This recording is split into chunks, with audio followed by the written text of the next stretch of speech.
So what is going on? So today is a big day. Today is Molly's birthday. Who the hell is Molly? Some of you know. Today is Molly's birthday.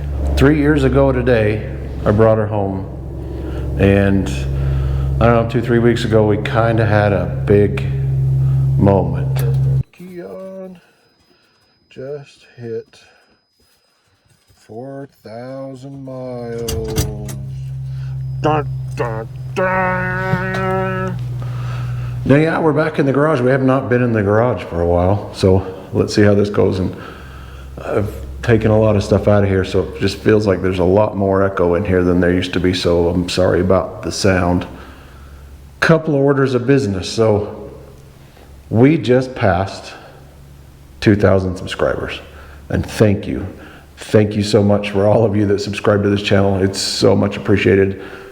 It really means a lot to my wife and I that you guys follow along with our little journey and our little rides, and really it's humbling and it means a lot. And thank you so much. 2,000 and counting.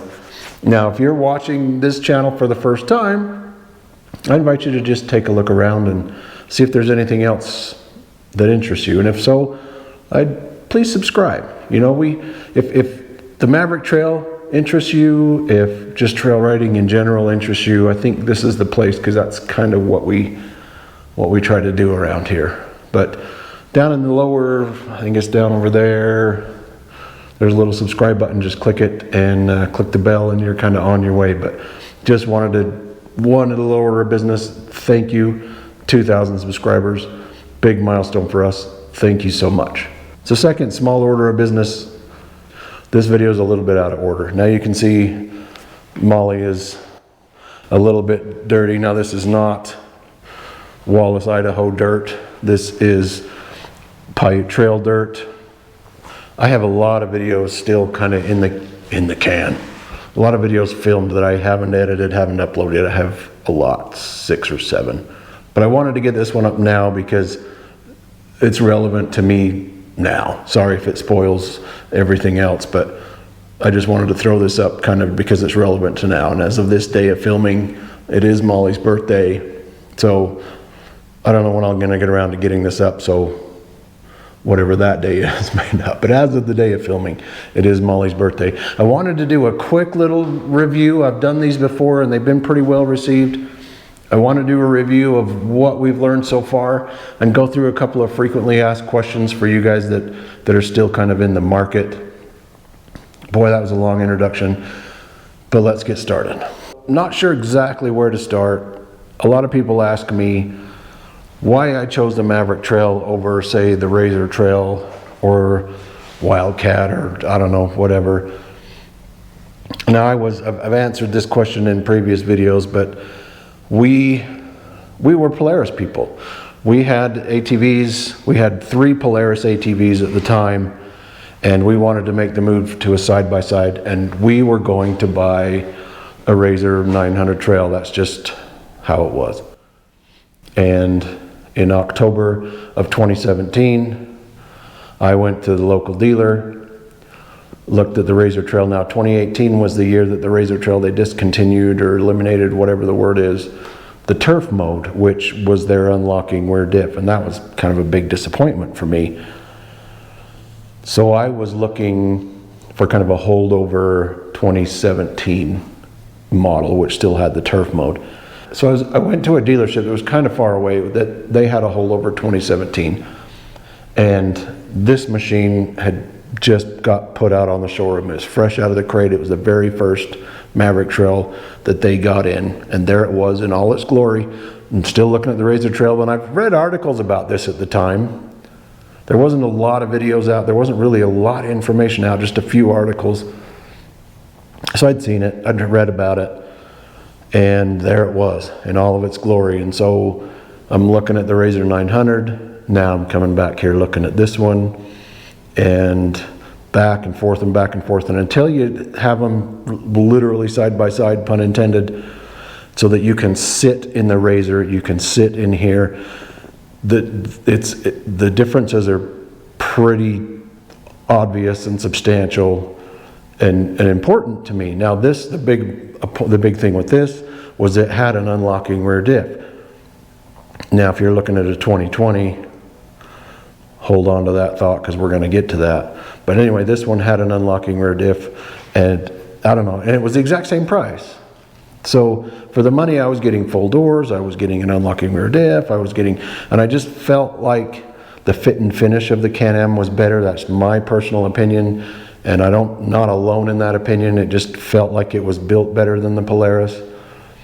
But the seating angle is completely different. Now the Polaris, the way my butt is, the Polaris sits up. You're sitting up, kind of straight up and forward and high. And you don't notice that until you sit in one of these, and it's low and it's laid back, and you're sitting down in the machine. Now it causes a few little visibility issues, but they're minor. But the position is way more comfortable. The ergonomics of the cockpit were way better, and it had a lot more storage here, storage there than the Razor. That's why I bought the Maverick Trail. For the money, I felt like I was getting a little better machine. So now as far as reliability goes, I've always hated to say it because it's like I have to knock on wood. I don't want to jinx it. My extended warranty will be up by the time I pull this thing back out in the spring, so I am on my own, and at this many miles I expect things to start happening. But this machine has been completely trouble-free. I have not had one issue with it. Every upgrade I've done has been, in my mind, out of necessity, but mechanically the machine has been 100% reliable and perfect. Now, I just took, at 3,500 miles, I replaced the belt. Now, I should say I'm pretty good to my belt. I use low a lot. When we're on 50-inch trails, I'm in low. When we're under 15 miles an hour, the whole bit, I use low a lot. So I do kind of take care of my belt. But I did replace the belt. Hold on, let me get it out. All right, so here's the belt that I took out. And I don't know how well it's going to show up, but this belt has, 3,500 miles on it. I could have thrown it back in and I wouldn't have thought anything of it. It's still in really good shape. But I was at that point and I thought, well, I had already had a replacement belt, put the new belt in, and I'll keep this one as a spare. So as far as that goes, good. Now, the first time I changed the fluids, and I did mine very early. I think I had around 200 miles on it, and I replaced the front diff fluid, I replaced the engine oil and filter, and I replaced the rear diff / transmission fluid. They tell you it's good for 1,000 miles. That's what the manual says, and if you want to do that, that's fine, whatever helps you sleep at night. That's a big question that gets asked. Change the fluids as often as you need to so that you can sleep at night. I wanted to do it just so that I knew it was done. And way early on, there were a few horror stories. There was one guy, I remember, he didn't even have a plug in his front differential at all. The plug wasn't even there. So there was no fluid in it. It was filled with dust. It was ruined. Another guy's was really, really low to the point it was starting to make noise. So all those things together, I just thought, well, I'm going to change all of the fluids so that I know they're done, I know they're clean, and I know everything's good. And the first time I drained everything, there were a few little metal shavings. There were little metal shavings on the magnet. I mean, nothing alarming, typical kind of break-in shavings, but nothing horrible. But every oil change, I do it every spring now. No matter how many miles I put on it throughout the year, every spring, change all the fluids again, put new filters in it, just kind of my thing. But every change since then, the fluid has been clean and beautiful and amazing. So the machine is doing really well as far as that goes. Reliability, again, zero issues. There have been a few exceptions. Now that I talked about those two things, and those are the only two with the front diff I've ever heard of. There were a few machines early on that the wire harness that went to the throttle position sensor was just routed wrong or stretched too tight, and it was putting too much tension on that connection to the throttle position sensor, and it would cause all kinds of problems. There's a few people still dealing with that. And Can Am did extend the extended warranty because of COVID and some other things, but that was in a few machines early on from kind of this date to this day. They eventually figured it out. So I think that problem is solved.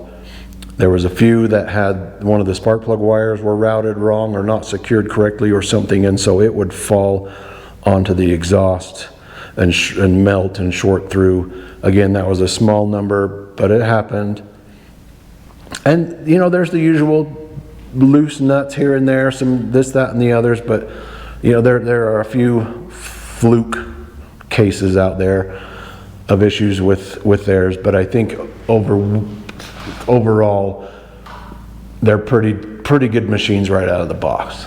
Let me close this back up.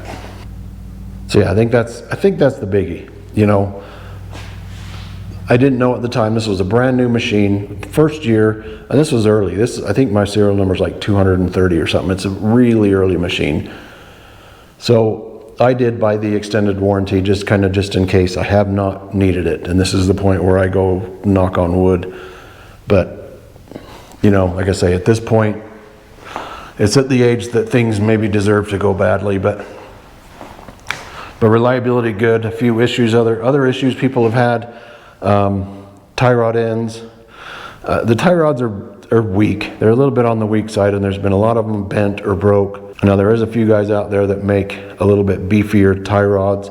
I'm a little nervous about that because I feel like I want a weak link in that system. I would rather break or bend a tie rod end than have something a lot stronger right there that's just going to transfer all that energy to the rack and pinion.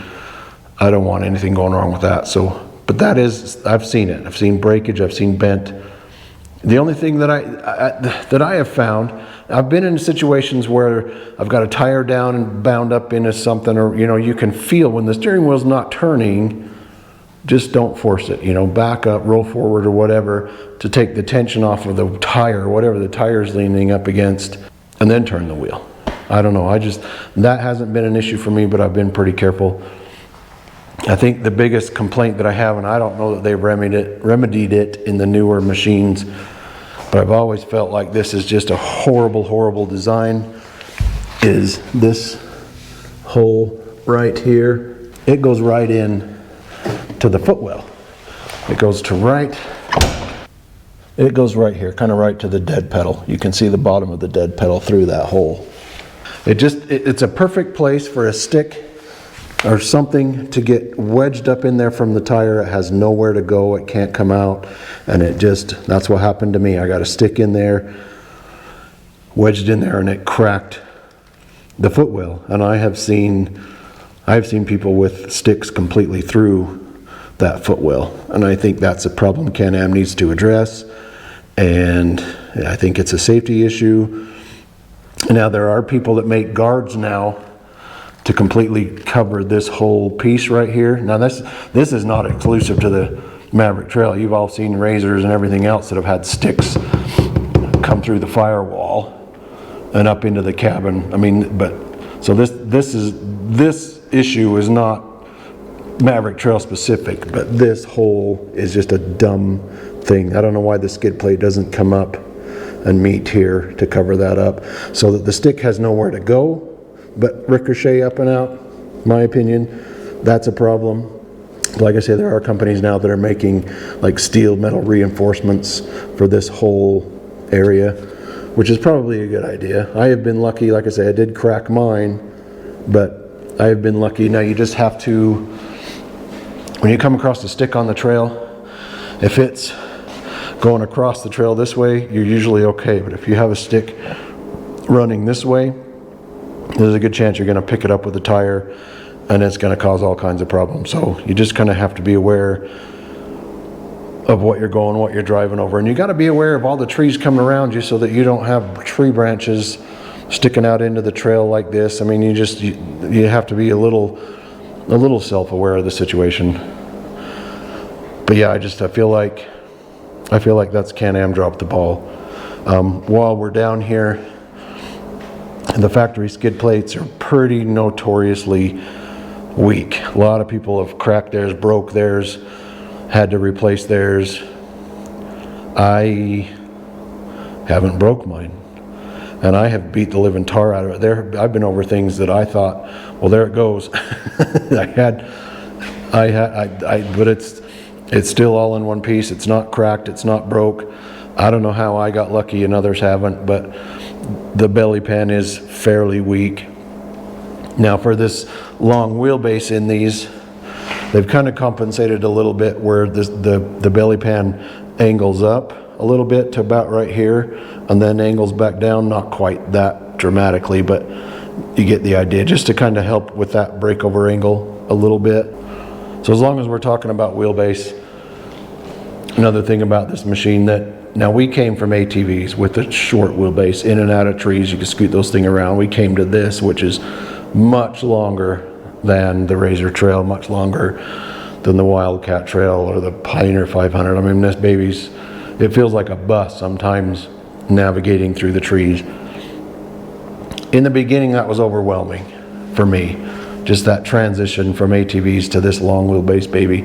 At this point now, I don't even think about it. I don't even think about it. You drive forward and you look in the mirror until this tree gets past the rear tire, then you turn. I don't know, you just get better at it. You do get used to it, but the wheelbase, I mean, it is a drawback when you're going over some of these gates and cattle guards that have a hump. I've drugged the bottom a few times, but the wheelbase is what gives you all the extra cab room. It gives you just all of the space. It's worth it. The wheelbase is worth it. The 1% of the time where you wish the machine was a little bit shorter, comparing to the other 99% of the time, with the ride that you get from the extra wheelbase, the interior comfort, everything else that comes along with it, the extra wheelbase is completely worth it. The wheelbase puts the tires far out to each corner, and you can see that in the back, you know, the tires are, you know, on a stock machine without all this other stuff, the tires are kind of the most rearward thing back.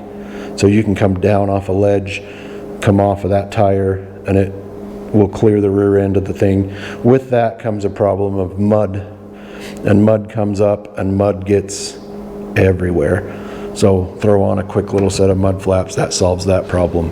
But yeah, pro and con, the wheelbase, it's worth it. I'm telling you, it's worth it.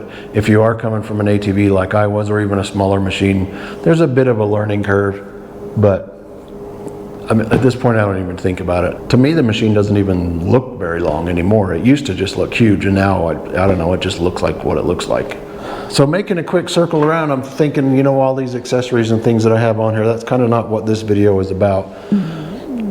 But if you want me to do a video of the accessories that I put on here and what I think of the accessories that I put on here, I can give you links and stuff. I don't know, but if you want me to do just an accessory video, because a lot of people ask about them, let me know down in the comments, and if you want me to do it, I mean, I'll absolutely do it. But anyway, we're gonna skip the accessories for now. We'll try to put that in another video. When I do get it up, I'll put a link to it somewhere up in here. But for the time being, we're just gonna concentrate on the machine itself. If you're in the market today, you know, you're gonna buy a 2020 Maverick Trail, 2021 probably at this point, there are a few things that have changed over the 2018, which is what this one is. The 2020s have a different instrument cluster in them, a better instrument cluster. The 2020 clusters are bigger, a lot more information in them. They're pretty cool. I do like the new clusters and the new machines, but the 2020s, and as far as I know, the 2021s no longer offer the unlocking rear diff. And for me, that's kind of a big deal. And I think the European machines, I think you can still get an unlocking rear diff, but the US ones, this was we went through a lot of this on the Facebook page trying to decipher this mess, but it just seems like the rear diff is a solid diff now. It cannot be unlocked anymore. And another thing they've done is taken the eco/sport mode, and I believe they've put it in the cluster. So you have to, you know, you push a button, a combination of buttons or something to engage, you know, the eco mode or the sport mode. I believe the only switch that's left over here is the 4-wheel drive switch. Now I'm glad they left that as a switch. I like being able to just, you know, flip a switch. I wouldn't want to go in here and push a combination of buttons to go in and out of 4-wheel drive, so I'm glad there's still a switch. But yeah, the rear diff unlock button is gone. Sport Eco mode is now up here. So some subtle differences, yeah, in 2020. And also they got rid of these lights. Let me turn them on. I think they're cool as hell, and I don't know why they got rid of them. Now it's just a piece of black plastic in there. You can pay to have these put in, still not a big deal, but I you know, Can Am, I would rather you increase the cost of the machine a couple $100 rather than trying to keep the cost the same or lower and just removing features. That's just my opinion. But yeah, some subtle differences between the 2021 and this particular machine if you are shopping for a new one. Some little quirks that I've complained about many times in the past. I do not like the seat belts. I still don't like the seat belts. They're comfortable enough. They do rub on my shoulder, but I'm usually wearing a jacket, so I can tuck the seat belt kind of under the collar of my jacket and they're okay. I wish there was some sort of adjustment up here, but whatever. My complaint with them is that the spring, so you pull this out, this needs to slide a little easier, and I thought as it's wearing out it would get easier, but it just kind of isn't. This doesn't slide, so by the time you position this, so by the time you get this around your fat gut and buckled, when you get out, this doesn't slide down, which makes it so that the reel can't reel it in, and what happens is you get out and this ends up right here, and this is one of those things that I've said doesn't seem like a big deal until you get out of the machine a million times, and so when you get out you have to situate this thing kind of back down and tuck it kind of out of place so that you can close the door. And it's a minor inconvenience the first 7,000 times you do it, and then it's just annoying, and then it's to the point you don't even think about it anymore. I still feel like the retract spring needs to be a little stronger, and this should be able to slide up and down that belt a little longer. Yeah, I've not been a big fan of the seat belts ever since I bought them. Now you can put harnesses in here. Everything's prepped for harnesses, and harness is simple enough. The reason I haven't done harnesses is because I move around in my seat a lot, and I need to slide over the seat so that I can kind of look off to the side a little bit like that, you know. And so I need to be able to move around in the seat a little bit. Plus I feel like on the bumps and things, it giving my body a little place to wiggle. I don't know, it just seems more comfortable. So I've never done harnesses. I probably won't do harnesses, so I have to deal with the seat belt. But yeah, that's pretty much it. The doors, I mean, the doors are okay. They're a little out of adjustment now. I do have to kind of give them a little bit of a yank. I just got to get in there and maybe adjust the latch a little bit. But the doors have been decent. That door in my machine rattles, and it doesn't rattle at the latch end, it actually rattles up at the hinge end. It'll rattle up and down on the hinge. The other thing that still does it, it's always annoyed me, everyone's complained about the brakes, and I don't know if it's just a Can Am thing. It sounds like a Can Am thing from what people say. The brakes just squeal. They squeal constantly. If you watch some of my videos, you'll hear them. And when I'm with videos with other people in Can Am Maverick Trails, their brakes squeal. The brakes just squeal, and when they get caked with dust, they're horrible. And I'll find myself riding along, foot on the gas, and I'll push a little bit on the brake to try and clean some of the dust off, and it does help, but the brakes are loud, squeaky, noisy. Huge complaint there. The suspension is fairly quiet. I mean, I do grease this machine often. I mean, really every time that I wash it, I get under and pump some grease in all the zerks. But you know, if you're out somewhere for 3, 4, 5 days in the dust, the bushings and things will start to squeak, the suspension will start to squeak, and I think that's just kind of part of life. So yeah, between the squeaks of the suspension and the squeal of the brakes, you'll find yourself annoyed here and there. But I think that's most of my irritations as of now. I'll probably remember some as I keep going around. But those are the big ones that I noticed right away that still annoy me. Some of them, maybe the ones that I can't think of, are the ones that I've just learned to live with that don't bother me so much anymore. Now, I am a big fan of the doors. I ain't gonna lie. Yeah, I complain about them, the latch. But there's a lot of coverage. They come up high to your shoulder, which I think's, you know, by design to keep you inside in case something bad happens. I do wish this was a little bit lower. You know, I've had some people complain about the height of this, that they don't have anywhere to put their arm. For me, it actually feels pretty natural. It doesn't feel high at night. Maybe I'm just used to it at this point, but my arm is either up here or it's down kind of on this little ledge right here. I don't know. It feels good to me. If this was a little bit lower, maybe that'd be better for some people. Kind of reshape this a little bit. The problem that I have with this part right here is, you know, we wear helmets and we have Cena headsets on our helmets. So when I go to look out, I will hit the Cena on the door, hit the button which shuts the intercom off, and you know, or hit a bump at the same time. Anyway, so that does kind of get in the way with the helmet on when you're trying to look out over the side. So I get it and I understand it, but it's too bad it's, I don't know. It's annoying for certain things, but it makes sense, really. Now, while we're in here, a lot of people ask about the visibility. Now, if I can put the camera, this is about eye level.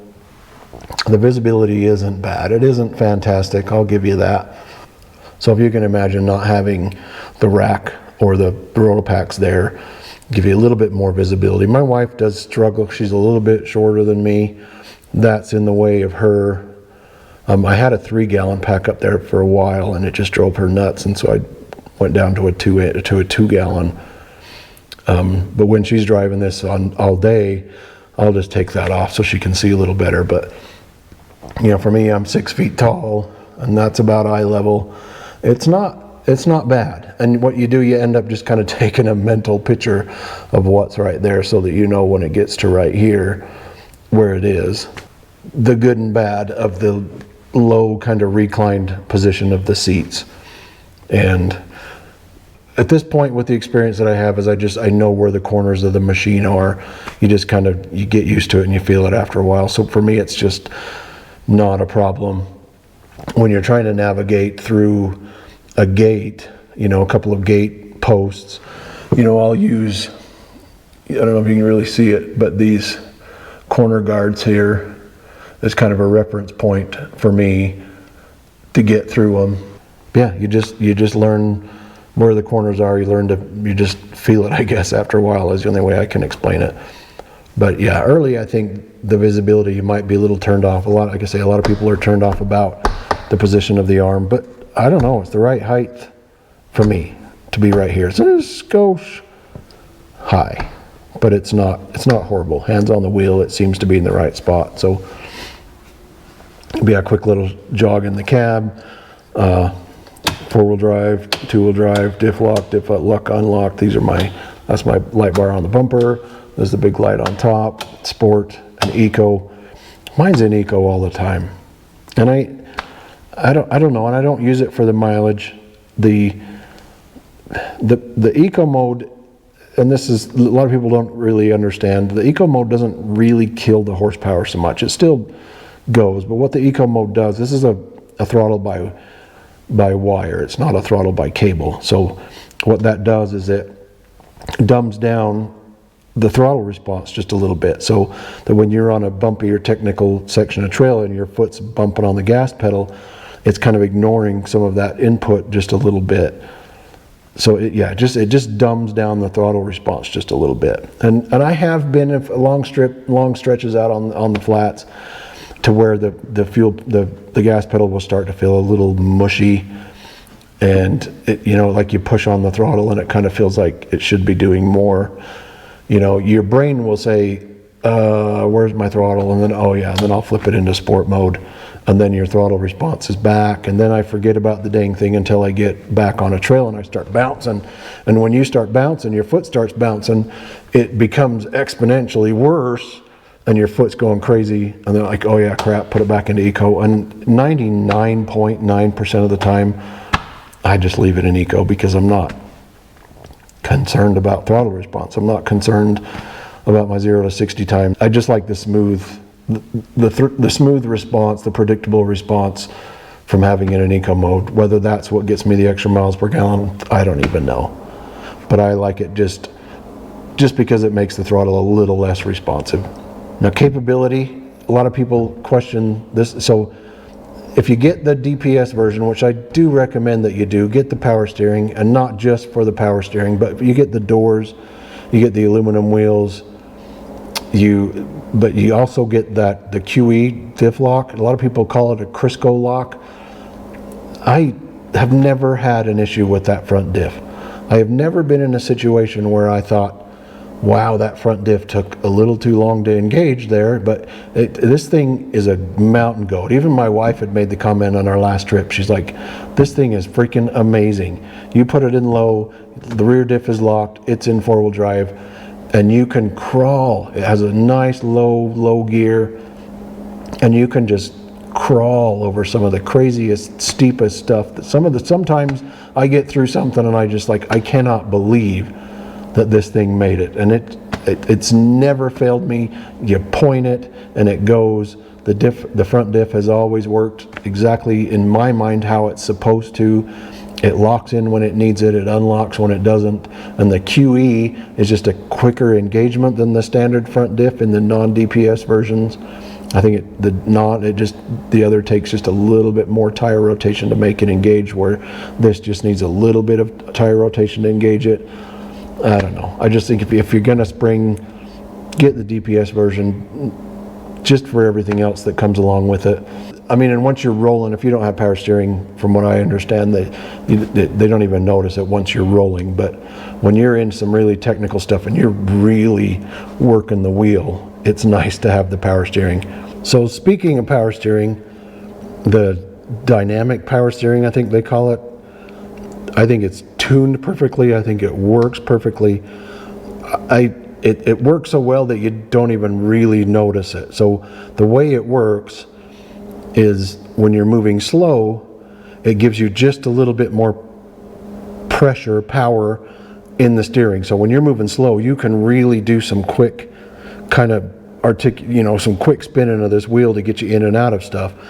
But once you get up to where you're traveling faster, it lowers that pressure a little bit, so it makes the steering feel a little heavier and a little more solid, a little less responsive. So going fast, just that heavier steering feels right, and it comes, like I say, it's tuned perfectly because you don't even notice it. But I love the power steering. Love the power steering. The ergonomics are good. I have plenty of leg room. Now the seat, I do have it all the way back. I have plenty of leg room in here. I find myself, this knee pretty much rides up against the knee pad on the door here.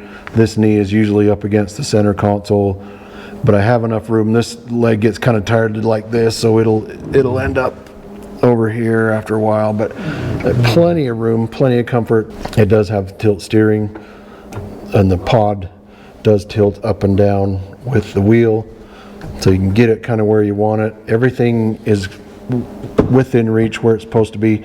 The shifter, I think, is one of the best that I have ever had. It's precise. It's in the gear that it's selected. It goes in and out of gear easily. Switches are all easily accessible and reachable. Has a little 12-volt charge port up there.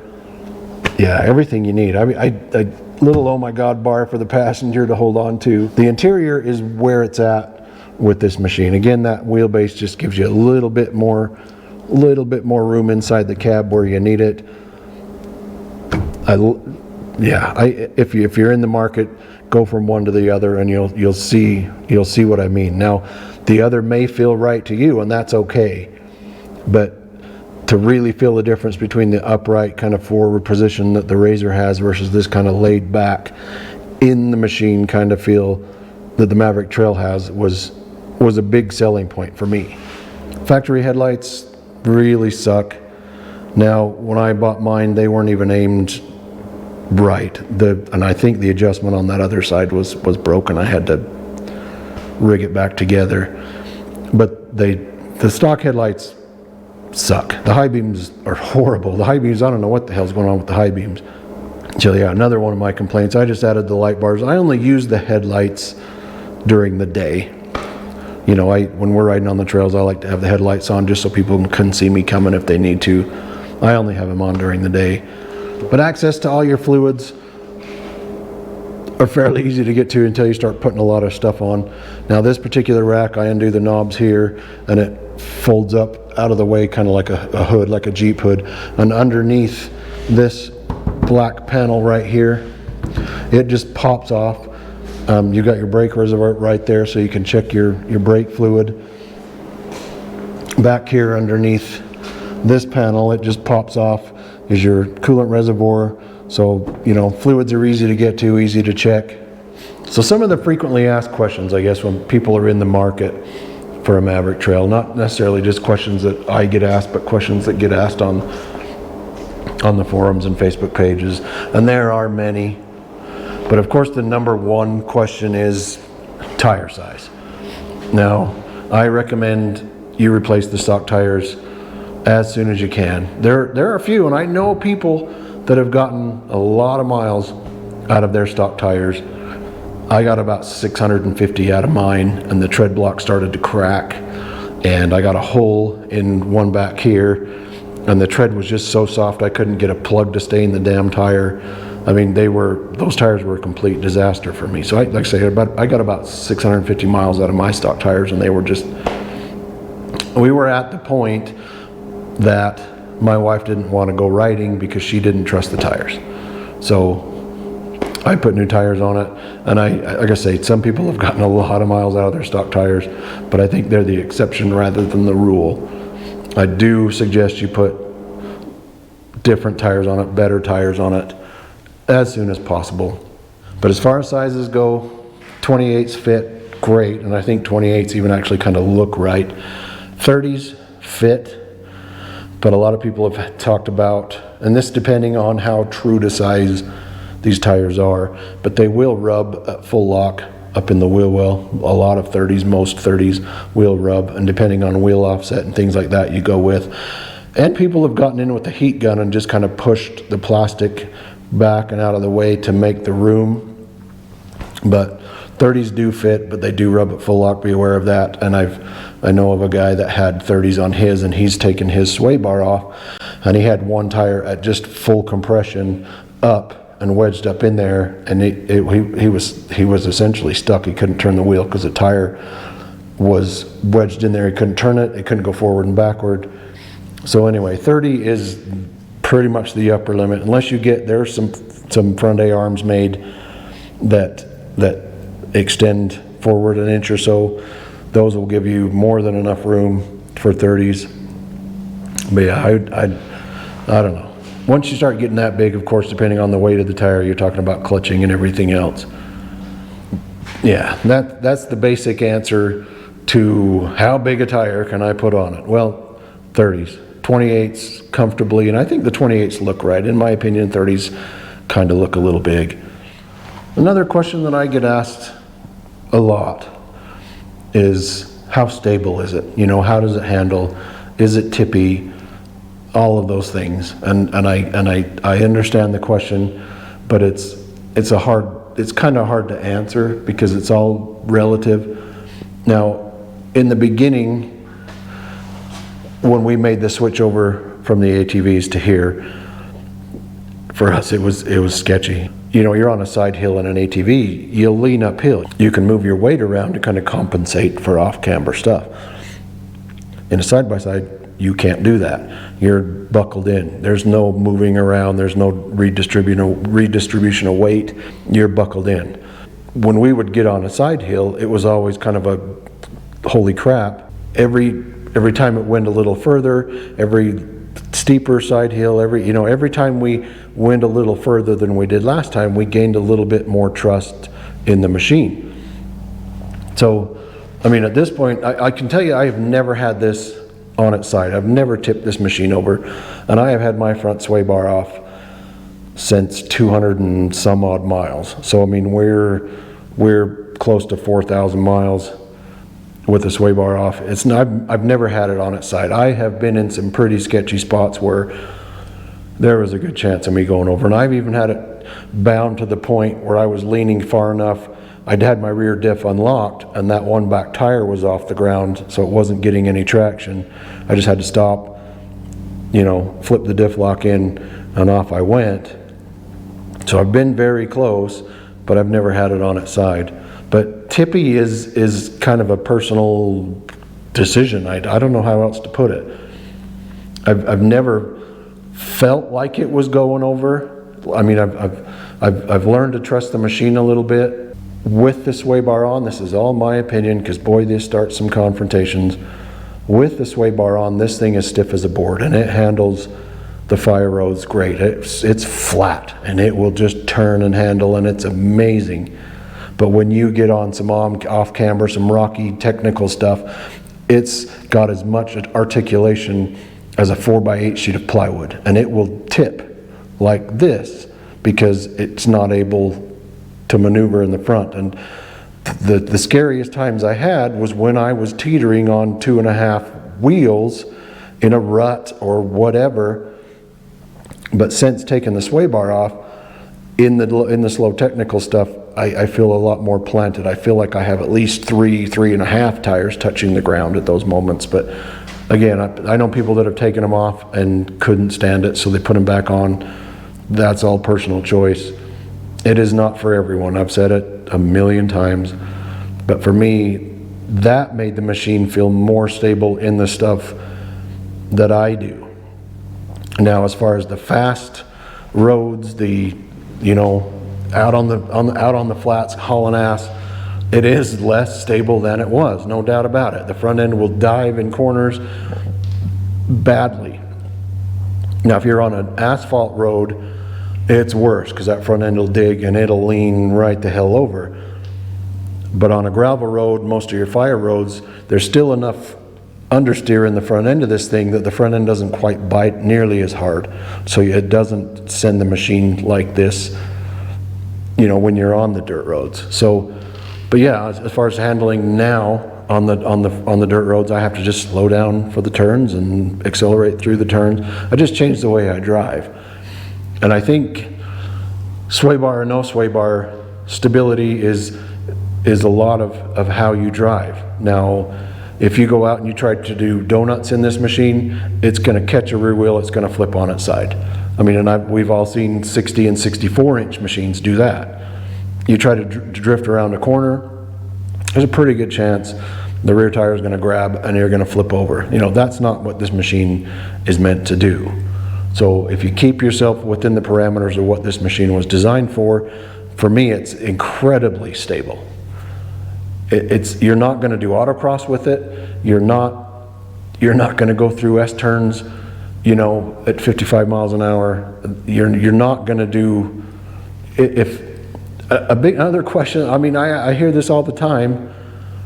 2 questions: how does it handle, and how fast does it go? And my immediate answer is, if handling and speed are your 2 major questions, I think you're looking at the wrong machine. Because this thing isn't designed for speed, even though it will go fast. It's not really designed with handling in mind, but it handles really well for a 50-inch machine. But maybe a 60-inch machine is for you. If those are your questions, if those are your immediate thoughts. And I tell everybody, if you don't need, and I underline and bold, need a 50-inch machine, don't buy one. The 60-inch machines have longer suspension, they handle a ton better, they have a ton more articulation, they're funner, they're faster, everything about them is better, but you cannot take it on a 50-inch trail. This machine was designed for the 50-inch trails, and I'm preaching to the choir, I understand, and I'm venting, and I understand. But I bought this machine for 50-inch trails. We had been riding ATVs for years, and we go to the Paiute all the time. All of my favorite trails are 50-inch trails. We wanted to continue riding our favorite trails. I bought this machine for trail riding, and it's magnificent for trail riding. It handles great, it feels great, it's comfortable. I cannot say enough good things about it. Honestly, I would buy another machine. Even after all I know now, I would buy another machine. It's just too bad. I would have to buy a new one that doesn't have an unlocking rear diff, but yeah. The 50-inch part was important to me. So if it is for you, take a look at this machine. It's great. I love this machine. Another commonly asked question is fuel mileage. Believe it or not, I get the same fuel mileage out of this machine as I do this. This is my 2015 Polaris 850 SP. This is Luke, by the way. I get the same fuel mileage with that as I do with this, and it's about 18. Now, if I'm doing some really heavy, gnarly, technical, I've seen it in the high 16s, but I've also seen it in the mid to upper 19s. But on an average, I get about 18 miles to the gallon. I can pretty much count on roughly 18 miles to the gallon. So in theory, with a 10-gallon tank, 180 miles, I've never done that. I have gone over 130 miles several times and still had fuel in the tank. Oh, speaking of fuel tank, the fuel gauges in these are notoriously inaccurate, and I think it has to do with the shape of the tank. It's narrow at the top, and then it kind of comes down like this at the bottom. And apparently with geometry and math and trigonometry and things, having that gauge compensate for the extra dimensional was way above that engineer's pay grade. So when you get down to a half a tank, it'll tell you you're down to a half a tank and you've used 2 gallons. I mean, I have gone, the first trip I ever took with this is when I realized that I put 50 miles on it. I went back, I put 2.5 gallons in it, but I was sitting at a half a tank. And that's life with this machine. I thought for a minute that the fuel gauge was getting smarter the more I emptied it, like it was learning the parameters of it, but me just giving it way too much credit. The fuel gauge is for reference only, but you know, like I say, I've gone 130 miles several times. I've gone over 100 miles many times, and there's more than enough fuel. Now, we were always limited in those because that only has like a 5-gallon, 5.5-gallon tank. So 100 miles was about the limit. I mean, we were really pushing it at 100 miles. For here, 100 miles is no big deal. Another big thing worth mentioning, if you are coming from an ATV to a side-by-side, if you're just considering the two, if you don't know which one to get, I can tell you from personal experience that 100 miles on an ATV, even with power steering and on a good ATV, 100 miles on an ATV is a long day and you are beat. 100 miles in a side-by-side, now I'm assuming it's with most side-by-sides, but 100 miles specifically in this side-by-side is so much easier. You're a lot less beat up. You're still tired because it's been a long day, but you are not nearly as beat up after a 100-mile day in this as you are on an ATV. But yeah, I don't want to drag this thing on too long. I'm happy with this machine. I'm still extremely happy. And I know people that have way more miles on theirs than I have on mine. These things just seem to go forever as long as they're maintained and they're treated well. But yeah, I'm going to ramble on. I have a tendency to do that. But again, if you're in the market, I want to give you some help. If you have any questions, you know, that I haven't answered, please put them down in the comments, and I'm sure somebody will help you out. I kind of want you to make a well-informed decision, and I want you to know what you're getting into. But again, yeah, I just want to say again, thanks for watching. Thanks for the 2,000 subscribers. You guys are awesome. I do have a lot of other videos still yet to do. I just wanted to get this one up, a little bit out of order, like I said, but I wanted to get this one up, and I'm going to start working on the rest. My goal is I want to put a video up about every 2 weeks. So that's my plan, and if that's the case, that's going to take me till March probably to get them done. But again, thanks for tuning in. Like I said, if you're first time here, take a look around, subscribe if you haven't, and for those of you that have, we really appreciate it. We are really trying to do some good things here. We're trying to step up our game. We don't know what the hell we're doing. We're learning as we go along, and we're just trying to make every video a little better than the last one. And we appreciate all the nice comments, and some of you are just so generous, and we really appreciate the kind words that all of you have for us, and just appreciate you guys watching, appreciate you taking an interest in what we do, and see you out on the trails.